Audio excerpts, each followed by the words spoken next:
Okay, we are back. So we now talked about in the previous section how to put a module together from the cells, and when you are putting then put modules, then we will find out some of the issues related to how to put modules together as an array. And one of the things we have learned is to increase the voltage. We put those cells in series, and when you want to increase the current, you put them in parallel. So that's what we have done, and we also has defined how to figure out the cell temperature, knowing the operating condition, the calibration conditions of the cell and the ambient temperature. Now we look at some of the practical issues related to using the arrays, and that's what we'll talk about in this section. First thing, you worry about what is called shading effect, which is, for example, you look at the picture on the top. So there is a fence here when the sun is coming, and you can see on the cell there is a shading. That means there is no insulation. Part of these two or three modules are blocked by the shadow of the fence. Suppose imagine you have a tree, and a similar thing could happen. So when such a thing will happen, it is what is called a shading effect. So that means rest of the cells are exposed to the solar radiation except this part, and this essentially results in reduction in the output power. And if external diodes are added in the system in parallel with the modules or blocks of cells within a module to preserve performance, then the whole array will act properly. Otherwise, what would happen is, because of this part here, there will be artificially increased resistance in these modules, and then if you don't have the diodes in between, external diodes, then the whole array gets affected. So here, for example, is the same thing. This is a practical measurement made by a fellow in I think it's in Alaska. So he has several modules, and there are two of the modules have a shading in it. And if you look at the output from that, you can see now they have these outputs when they are completely shown. You can see all of them have a uniform output at the bottom. But here, because these two are shaded, the entire row on the top have been affected. So that means there is no diodes put between the modules here, and you can see this entire module got affected by the shading of the system.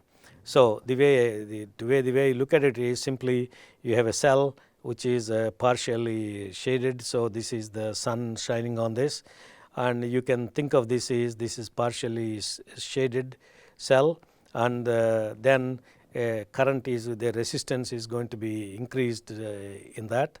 And if it is then current, of course, in this particular case is diverted through the parallel and series resistance. So instead of going through that, the problem will then be corrected by adding a bypass diode, which is what we do here. So to correct this problem, if you don't have it, then all the current is flowing through this, and you have a drop in the voltage and then the power.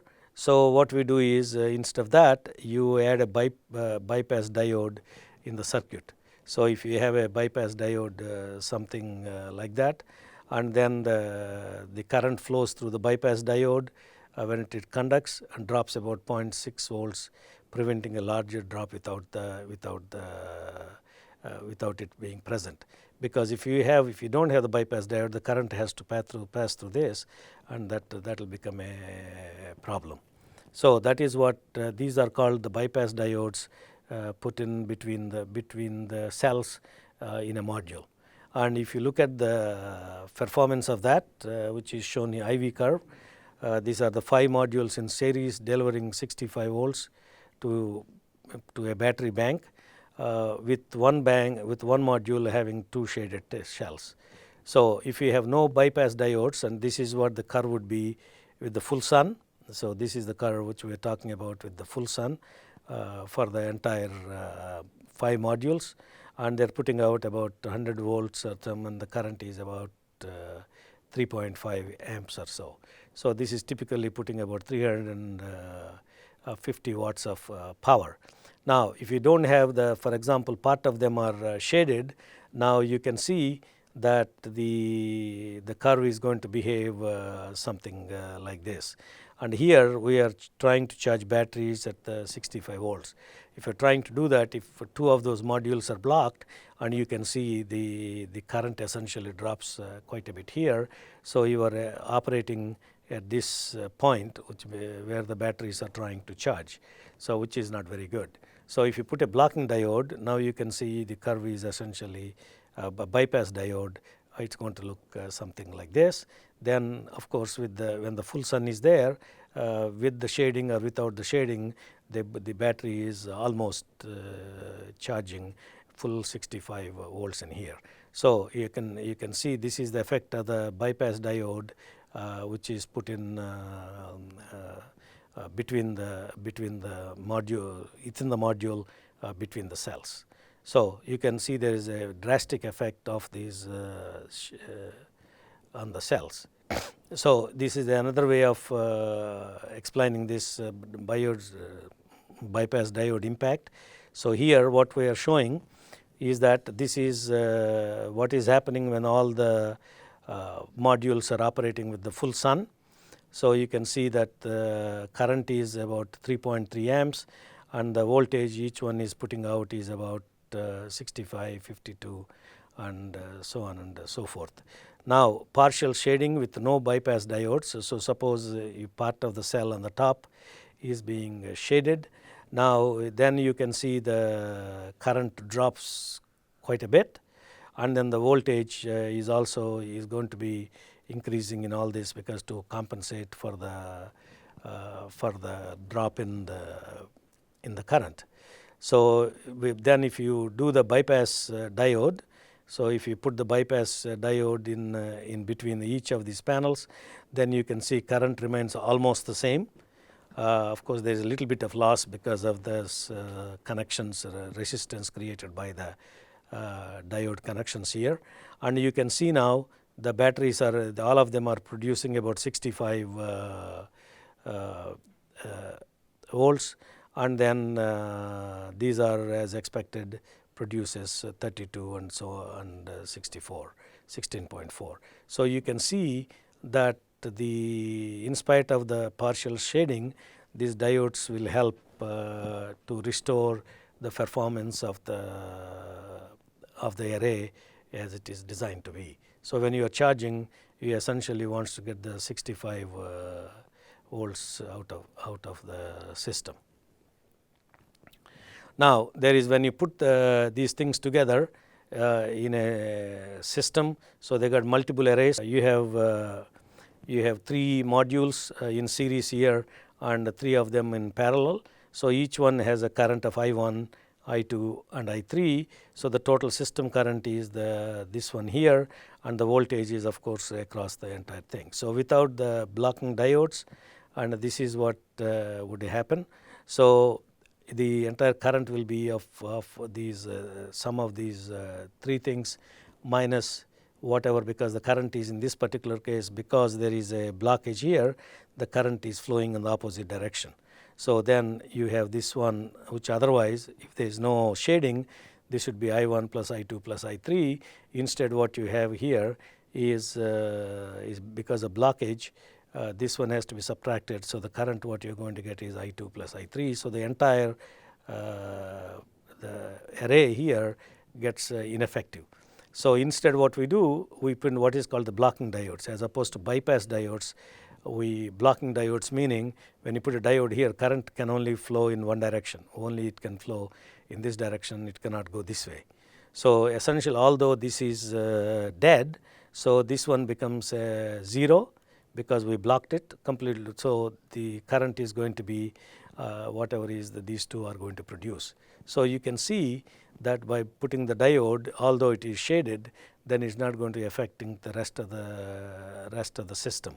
So blocking diodes essentially help current go around and reduce the malfunctioning of the module within a string. So these are the strings. So we have bypass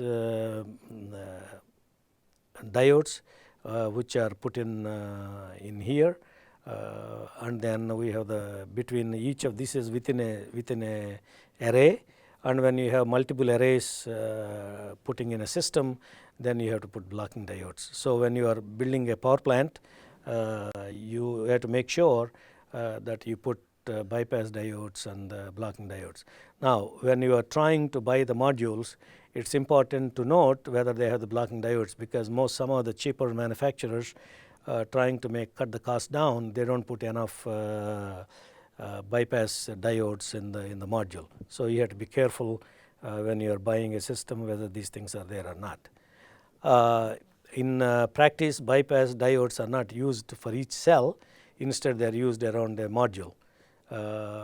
Well, that is not the best way to do it, because what happens is if you have one of the cells go dark, then entire module gets affected by it. But again, this is not the way to do it. But however, the most often people use bypass module error. So if this one is misbehaving, for example, if a couple of cells are bad, then what you do is you bypass the module and go around this way. So most often this is what people do. Of course, they put the blocking diodes in the system. So this is very common. So you buy they may not have the bypass diodes between each cell, because that gets expensive. And if you do that, then of course, if part of the thing shaded, nothing will happen. But the easiest way to do it is put the bypass diodes. When this module goes bad, then the current can bypass through and go through like that. So whatever this is not affected by the presence of the absence of this module here. So typically this is how these things are put together. Then you can see the current will be some of these two here, and then everything will function properly. So these are the systems are typical. So when you're building, the important message here is when you put the modules together, you make sure that you have the bypass diodes, and make sure that we have the blocking diodes. And then when you put these things in series, you are increasing the voltage, and in parallel you are increasing the current. Okay. So now we went through from the cell to a module. So we started about a cell, look at the IV current, and then we went to a module. We figured out how to get a module IV plot, and then from there we went to an array, and from array we went to a system. So now you can essentially figure out how to analyze performance of an entire system given the insulation, which is the G, and given the characteristics of the module. You can figure out the IV curve for an entire system. Okay, thank you.